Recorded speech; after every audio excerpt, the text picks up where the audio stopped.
Estamos en el primer programa de Rosca Dulce. ¿Cómo estás, Gastón?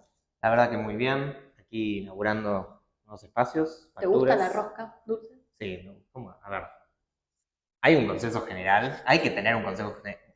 No existe eso, esta factura no me gusta, esta factura sí me gusta. Todas las facturas son ricas, la rosca incluida, todo es rico. Después podés tener ponderaciones, digamos, preferencias. Pero esto de, ay no, la tortita negra, yo no como, ¿viste? Si hay, no como. Sí, si hay, vas a comer. Tipo, Todo, vos metés todo en la misma bolsa. es pan y azúcar con los factores en un orden alterado, digamos. Para mí no cambia más que eso. Bueno, acá tenemos un fiel militante entonces de la rosca dulce y de los panificados. Eh, De todos los panificados, para la fruta, digamos, entra en otra categoría. yo también, me encanta. Nos falta en un próximo programa, capaz si le dan mucho amor a este programa y tenemos más presupuesto, se vienen facturas, capaz. Se vienen facturas. Pero bueno, estamos muy contentos de darle inicio a nuestra sección en facturas y darle también inicio a facturas en sí. Sí, estamos acá inaugurando algo que en realidad es un formato de programa que viene de sobre las cartas, pero bueno, intentaremos darle también más onda, más energía, menos longitud, si nos sale. Menos longitud y también, bueno, capaz si ustedes, los que nos escuchan, ven los otros programas de facturas, van a pensar que esta es la sección más aburrida, capaz más técnica y teórica, pero creo que nuestro desafío con Gastón es mostrar cómo problemáticas que a veces nos parecen tan lejanas a nosotros interpelan en todos los aspectos, no en todos, pero en algún aspecto de nuestras vidas. Y hoy hay uno que es muy claro y que creo que este sí, por lo menos a nosotras, las mujeres, sí nos interpela en nuestro día y a los hombres también, por supuesto, que es el feminismo.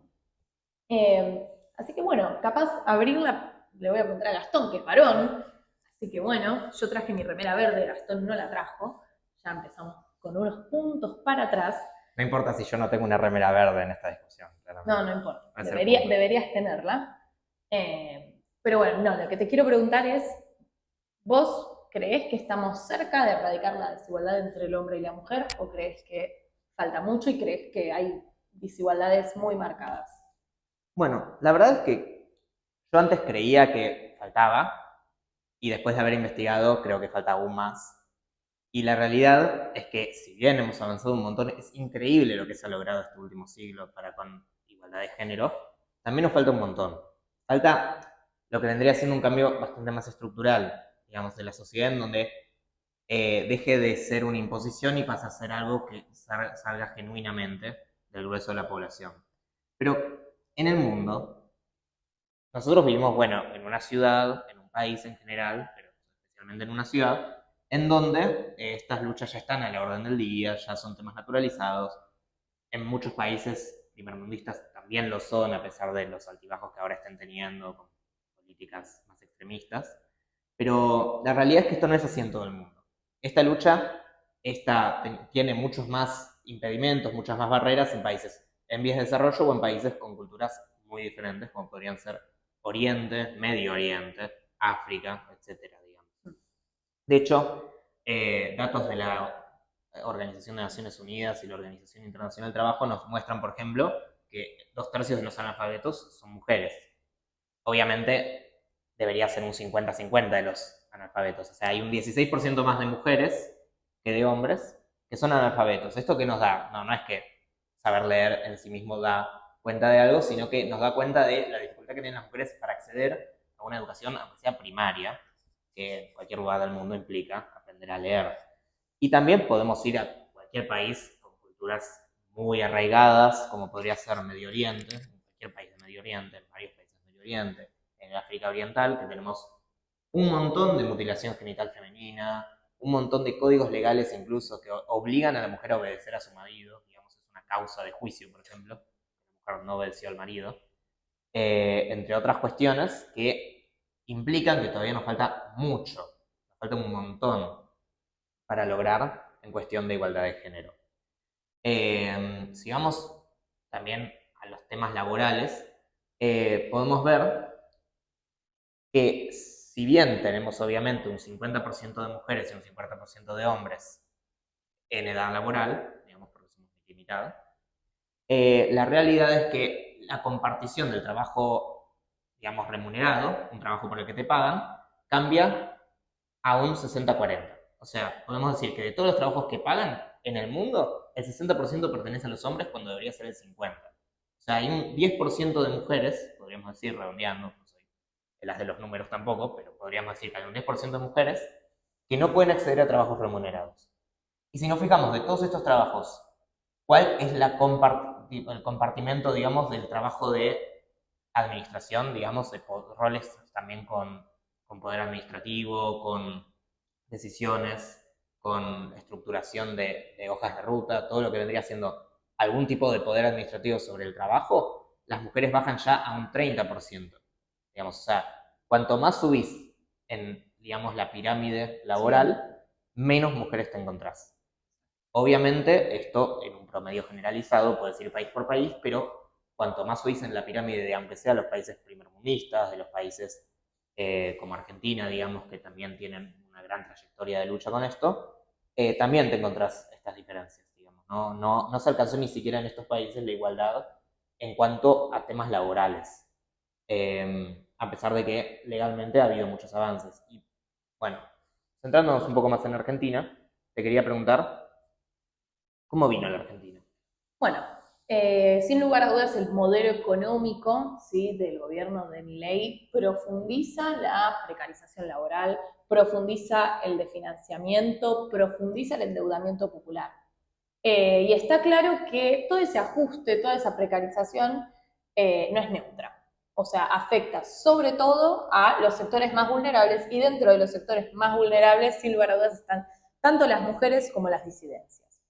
En términos, digamos, de datos, la subutilización, que es la desocupación y la subocupación, digamos, es ese combo, afecta más a las mujeres. Un 20% de las mujeres contra un 14% contra los hombres. Otro efecto, un fenómeno Milei que es muy interesante, es el pluriempleo. La gente, como no llega a fin de mes, acude cada vez más a tener más trabajos. Fenómeno Milei y fenómeno argentino también. Fenómeno argentino profundizado. Todo esto está profundizado por Milei, pero es un modo de supervivencia que se profundiza con Milei, que alcanza sobre todo a las mujeres, un 15% a las mujeres contra un 8% a los varones. Y capaz nos podríamos preguntar, che, si las mujeres trabajan más, acuden más al pluriempleo, deberían ganar más. Uno capaz podría pensarlo. Bueno, la realidad es que no. El 30% del total de las mujeres, o sea, 3 de cada 10 mujeres, recibe un salario menor al salario mínimo vital y móvil, es decir, a menos de 350.000 pesos por mes. O sea que todos sabemos que el salario mínimo vital y móvil ya no es un parámetro para medir absolutamente nada. No es vital y parece tampoco ser móvil. Sí, totalmente. Pero sí es mínimo. Es mínimo. Bueno, ni siquiera tanto, porque hay menores al porque mínimo. te estoy diciendo que 3 de cada 10... Bueno, el salario mínimo vital y móvil que ya no es ni mínimo ni vital. También es muy interesante analizar, por ejemplo, la disponibilidad efectiva. Hay más mujeres que buscan trabajo, un 30% de mujeres contra un 14% hombres. El doble. El doble casi. Y sin embargo, no hay, digamos, las mujeres son las que más desocupadas están al mismo tiempo que buscan más trabajos. Otra cosa muy importante es que esto sí es un fenómeno Milei, y no me lo discutas. No estoy de verde. La deuda ya no es el financiamiento externo en las familias, tomar deuda no es un recurso ya excepcional. Y sobre todo recae en los hogares, ¿sí? Se vuelve un componente fundamental en los hogares que tienen a una mujer a cargo.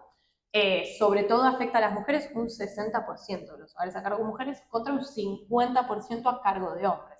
Con lo cual ya la deuda es un componente estructural y no un gasto excepcional en estas familias. Y también con Milei lo que cae son los programas feminizados. El potenciar trabajo cae un 96% y el 65% de las titulares eran mujeres. El monotributo social cae un 81% y sobre todo afecta a las mujeres. Con lo cual, todo lo que tenga que ver, todos estos recortes que hace el gobierno, por ejemplo en salud y en educación, que son sectores altamente feminizados, recae más en las mujeres, con lo cual ya tenemos una base de desigualdad en la Argentina que se profundiza con Milei, pero que viene de hace años.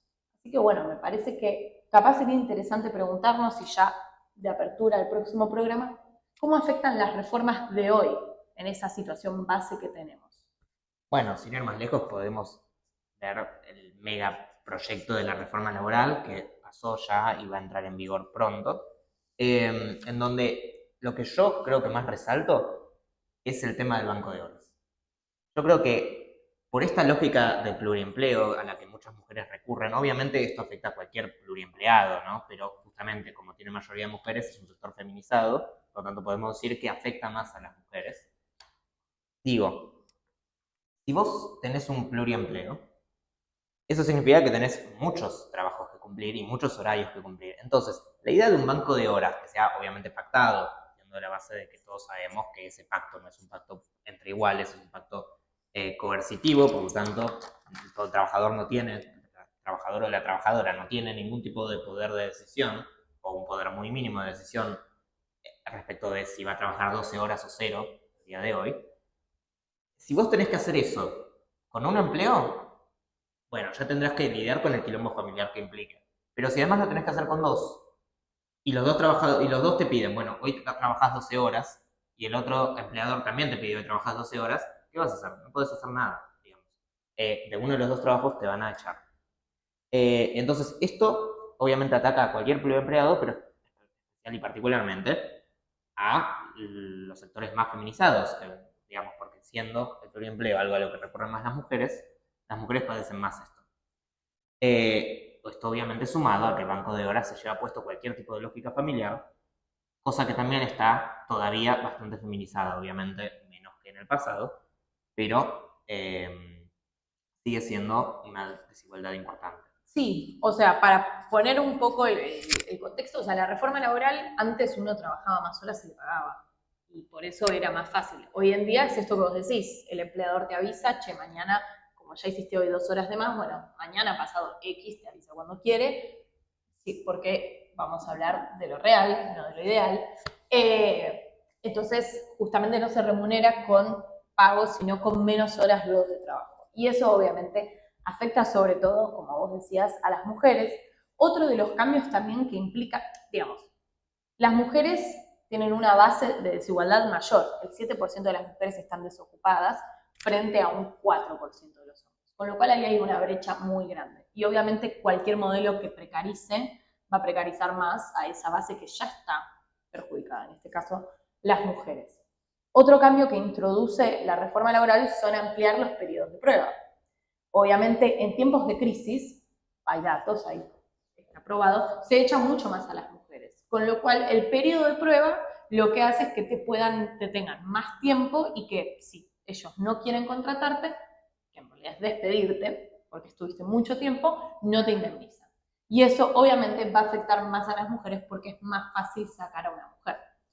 Otra de las cosas que se da es los cambios en las vacaciones y en los tiempos de descanso. Ahora las vacaciones van a ser friccionadas. Entonces, con un mínimo de 7 días. O sea, menos de 7 días no te van a dar. Pero, ¿qué sucede? En el receso escolar, las mujeres son las que más cargo se hacen de sus hijos. Y si sus vacaciones no coinciden con ese receso escolar, es mucho más difícil organizar esa vida cotidiana, que va de la mano con lo que vos decías, obviamente, del banco de horas. Entonces, la reforma laboral no nos pega, sin lugar a dudas, a todos por igual, le pega más a las mujeres. Y otra cosa que también el modelo de Milei profundiza es, o sea, no es casualidad, capaz es causalidad, pero los dos sectores más desfinanciados vas tú, pues ya sabes, ¿cuáles son? Bueno, la educación y la salud. Bien, son sectores altamente Que feminizados. son también los que yo opino que son los que deberían ser más financiados por sobre el resto, pero es como una sí, gran paradoja. Es una gran paradoja, no compartimos prioridades Jao, pero bueno, son sectores altamente feminizados, con lo cual esos recortes, el afuera, la motosierra, afecta sobre todo a las mujeres. Y el Estado es un empleador fundamental de las mujeres. El 25% de las mujeres trabaja en el sector estatal, contra un 14% en hombres. Con lo cual, en la motosierra nuevamente caen más mujeres. Esa menor protección, también a los despidos que yo decía, va a afectar más a las mujeres. Y las indemnizaciones cambian. En las indemnizaciones antes se contemplaba en el cálculo las vacaciones, pagas, el aguinaldo, todo lo que fuera extra del sueldo para calcularlas. Hoy en día no. Y como yo decía antes, en los sectores de crisis se echa más a las mujeres, entonces esas indemnizaciones más bajas van a recaer más de vuelta en las mujeres. Con lo cual hay un mayor riesgo de que la pobreza sea más, o sea, sea un fenómeno más femenino, que la precarización laboral sea un fenómeno más femenino en tiempos donde, la verdad, creíamos que estábamos muy lejos de que haya una desigualdad entre los géneros, pero lo que vemos es que sigue estando y pisa fuerte. Sí, también yo quiero hacer un punto antes de pasar, digamos, a lo que más histórico del programa. Yo quiero hacer un punto que es un poco más conceptual y por ahí es un poco más obvio, pero que no es muy importante no perderlo de vista. A Que ver, es, deslumbrame. ¿qué es lo que dicen los liberales? ¿Cuál es el argumento liberal? El argumento liberal básicamente ignora que exista el patriarcado. Digamos, ¿por qué están haciendo todo esto que efectivamente impacta más en las mujeres? ¿Qué son regulaciones estatales de discriminación positiva? Digamos, por ejemplo, ¿por qué hay más mujeres empleadas en el sector estatal? Porque el Estado, de alguna manera, para equiparar la desigualdad de género, dio más empleo estatal a las mujeres. Entonces, vos decís, bueno, todos deberíamos ser iguales ante la ley, digamos, porque esto está desbalanceado. Y la realidad es que de base, estructuralmente, esta sociedad no es una sociedad de dos géneros iguales. Es una sociedad de dos géneros diferentes. ¿Ok? Y esto es muy importante. ¿Por qué? Porque si venimos de una base patriarcal, si nuestra historia es patriarcal, si nuestra cultura es patriarcal, también patriarcal va a ser nuestro sistema laboral, también patriarcal va a ser nuestra educación, también patriarcal va a ser todo, a menos que alguien, hasta donde yo sé no existe ni Superman, ni nadie que pueda poner ese orden, excepto un Estado, una burocracia que se haga cargo de esa desigualdad, tiene que ir, y efectivamente, valga la redundancia, hacerse cargo de esa desigualdad. Por eso es que hay estos mecanismos, no es por un capricho, porque las mujeres feministas son vagas y quieren, digamos, que el Estado las ayude. No, no es porque sí, digamos. Es lo mismo que pasa con otros sectores, digamos, por ejemplo, a los pobres. No es que, ay, bueno, los están ayudando porque no quieren, porque estos tipos no quieren laborar. No, estos tipos El están que es pobre efectivamente, porque quiere. nacieron más pobres que la gente que ahora mismo es rica, y ya diría, salvo contadas excepciones, pero esas excepciones son prácticamente cero, así que ni siquiera tendría que decirlo. Entonces, a esa gente se le ayuda no porque sea un capricho del Estado ni demagogia, se le ayuda, en principio, para paliar esa desigualdad estructural. No estamos en una sociedad que sin el Estado sería de iguales, estamos en una sociedad que sin el Estado sería de aún más diferentes. O sea, para entender creo que lo que hoy es esa desigualdad que hay, capaz es interesante ver la historia de la mujer, cómo se han ido transformando las luchas de las mujeres. Luego vamos a ver sobre todo en la Argentina cómo se fue avanzando hasta llegar al día de hoy. Obviamente no estamos hoy en el mismo punto que hace 50 años, y no por criticar lo que hoy pasa estamos negando toda una historia de luchas, pero sí me parece interesante capaz preguntarnos cómo surge el día del 8 de marzo, porque creo que no tanta gente lo sabe, o por lo menos fue el 8 de marzo, y no se habla mucho de cómo surge el 8 de marzo como el Día Internacional de la Mujer. Bueno, si por ahí estuviéramos hablando 30 años atrás, 40 años atrás, alguien podría decir, bueno, el 8 de marzo surge cuando en 1857 un grupo de obreras, sin partido, sin nada, decidió hacer una manifestación en contra de una algodonera en Chicago. Digamos, una fábrica textil en Chicago. Hizo una manifestación, fue reprimida por la policía y eso fue el 8 de marzo de 1857. Pero la realidad es que el Día de la Mujer no tiene un origen tan mítico, no tiene un origen tan legendario, sino tiene un origen bastante más politizado. Y eso es porque esto fue, digamos, una suerte de mito que se instaló para separar un poco la lucha feminista de las luchas, por ejemplo, socialistas o anarquistas con las que estaba en realidad muy pegada, muy enlazada, ¿no? Y la realidad es que sí, la fecha no es que dice 1857 porque ser una fecha X. La realidad es que durante la segunda mitad del siglo XIX, la lucha por las mujeres, digamos, por la igualdad de género, estuvo muy junta con el movimiento socialista y el movimiento anarquista, pidiendo, por ejemplo, el movimiento anarquista liberalidad sexual, separar la sexualidad de la reproducción, digamos, el uso de métodos anticonceptivos, digamos, toda una cuestión de medidas que iban hacia sacar a la mujer del rol de madre, exclusivo, solo para que pueda ser una persona, que además puede ser madre, así como un hombre, además puede ser padre.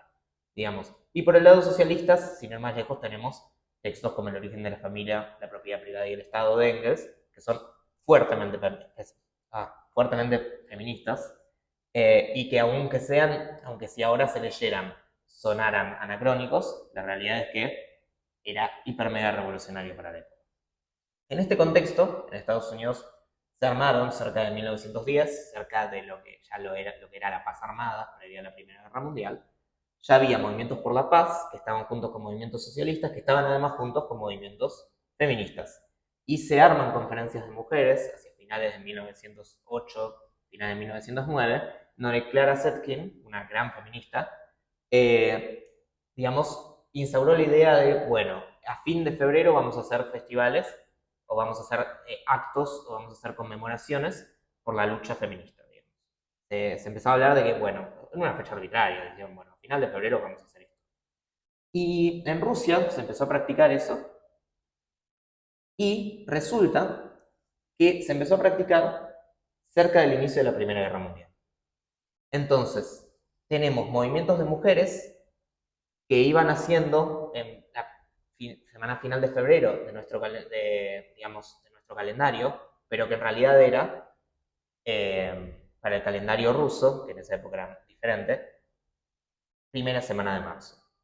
Entonces, llegando a 1917, con una Rusia destruida, un imperio ruso destruido, un régimen zarista en las últimas, movimientos de paz, pero además una marcha feminista de amas de casa que estaban haciendo una cola por pan, se organiza, digamos, una gran cantidad de manifestaciones que terminan desencadenando la Revolución de Febrero. Pero esa Revolución de Febrero, en nuestro calendario, tuvo lugar entre el 8 de marzo y el 12 de marzo. ¿Por qué? Porque justamente se inicia un 8 de marzo con un montón de movimientos feministas, relacionados obviamente con movimientos socialistas, con también un pedido de paz y de comida para un pueblo que estaba sufriendo un montón. Entonces vemos que el 8 de marzo en realidad se acerca mucho más a un origen muy socialista. Y esto, obviamente, conforme se fueron sucediendo las décadas y empezó la Guerra Fría, se intentó desligar un poco el Día de la Mujer del socialismo. Y llegamos a 1977 cuando la Organización de Naciones Unidas dice, bueno, ok, en 1975 había sido el año de las mujeres, hace años temáticos, digamos, y en el 77 la Asamblea General de Naciones Unidas dice, bueno, recomendamos a todos los estados que elijan una fecha, una efeméride, para celebrar el Día Internacional de la Mujer Trabajadora. Y es ahí cuando la mayoría de los países terminan eligiendo el 8 de marzo como fecha. Pero no es una fecha que digas, bueno, esta fecha fue en la que unas feministas neoyorquinas o de Chicago, digamos, hicieron un movimiento que nada que ver tenía con el socialismo, sino es una fecha que se fue cristalizando por años y años de manifestaciones en esa época a favor de la liberación femenina y de la igualdad de género. Pero bueno, cerca de esas fechas tenemos también paralelamente el golpe de Estado del 76, de la dictadura, así como un montón de dictaduras en Latinoamérica, que obviamente no estaba muy en la línea con el movimiento feminista, claramente. Pero una vez llegada la democracia, digamos, la reacción a esa dictadura viene siendo un alfonsinismo muy democrático que hace muchas reformas, o por lo menos empieza a poner el tema en agenda, como por ejemplo lo fue la ley de divorcio, como por ejemplo lo fue, digamos, la patria potestad compartida, entre otras cosas. Y bueno, ¿cómo vino siendo desde ese 1983, esa primavera democrática, hasta el día de hoy, en donde esos logros empiezan a trastabillar un poco con un gobierno reaccionario de derecha, pero que sin embargo son logros que ya están muy, muy cristalizados, muy enteros todavía? Yo creo que es difícil pensar la consolidación de la democracia en el 83 sin pensar en sin contemplar a las mujeres. Digo, los avances democráticos para mí están intrínsecamente ligados con los avances en materia de derechos a las mujeres. Vos decías la ley de divorcio, dando lugar también a pensar otras formas de hacer una familia, la reforma del Código Civil para la patria potestad compartida, que bueno, a mí me parece una locura, digo que vos llevabas 9 meses con la panza, igual el varón tenía la patria potestad, pero también se eliminan las restricciones durante el gobierno de Alfonsín a la compra y venta de anticonceptivos. Justamente esto que vos también decías, ¿no? De la URSS siendo pionera en separar la sexualidad de la reproducción, era algo así. Bueno, justamente nosotros recién en 1986 vamos a tener esa eliminación de las restricciones que va a ser fundamental para que las mujeres puedan decidir sobre su propia reproducción. Es interesante ver también cómo con la idea de democracia, digamos, ¿no? Vuelve el Congreso, vuelve el Poder Legislativo, y en el Congreso con Alfonsín había un 5% de mujeres, nada más. En la década del 90 va a ser un 6%. Y ahí se va a establecer la ley de cupo femenino. ¿Qué va a establecer la ley de cupo femenino? Bueno, un mínimo, un 30% de las listas que se presenten tienen que estar conformadas por mujeres. Obviamente estuvo quienes encontraron sus fallas y sus trucos, y lo que hicieron fue meter a las mujeres al final de la lista. Con lo cual, la desigualdad en el ámbito político para las mujeres sigue siendo abismal a pesar del intento de la ley de cupo, que igual va a ser un avance enorme en toda la región. En el 94 se va a hacer la ley de protección contra la violencia familiar, se va a dar también la primera marcha de orgullo LGBT, que bueno, todos estos avances uno puede decir, sí, y es verdad, no son únicamente para las mujeres, ¿no? En 2003 se establece ya, después del menemismo, la ley de parto. La ley de...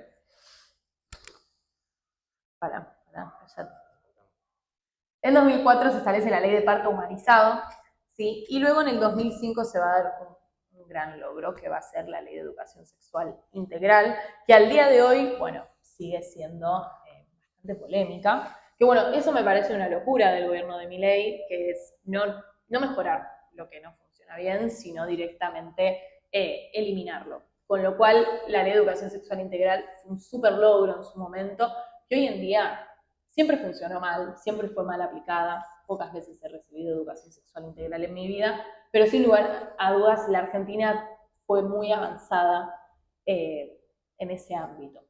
Luego se va a dar la ley de matrimonio igualitario, y es que va a ser un logro importantísimo, ¿sí? Para el colectivo LGBT y también para las mujeres, obviamente. Y en el 2015 se va a dar el primer Ni Una Menos, que ese también es un hito que, bueno, si bien no tiene repercusión en la agenda legislativa, sí va a tener repercusión en el movimiento feminista como tal, dando lugar a, por ejemplo, que en el 2018 se lleva a cabo enormes movilizaciones por el aborto legal y que se sienten las bases para el 2020, porque en el 2018 se le va a dar media sanción a la ley de interrupción voluntaria del embarazo. Con lo cual, el 2015 es un punto de partida. Tampoco tengo remera violeta. Tampoco tenés remera violeta. Igual ahora envejeció mejor, digamos. La remera violeta. Bueno, y después va a llegar el gobierno de Alberto, que si bien hay muchas cosas para criticarle, yo creo que como mujer por lo menos voy a destacar que hubo muchos avances. Se crea el Ministerio, ¿sí? De Mujeres, que si bien tuvo sus fallas y no funcionó bien, fue darle un marco institucional a la problemática de las mujeres, con lo cual es un avance enorme. Y en el 2020 además se va a dar con Alberto la sanción del aborto legal, seguro y gratuito.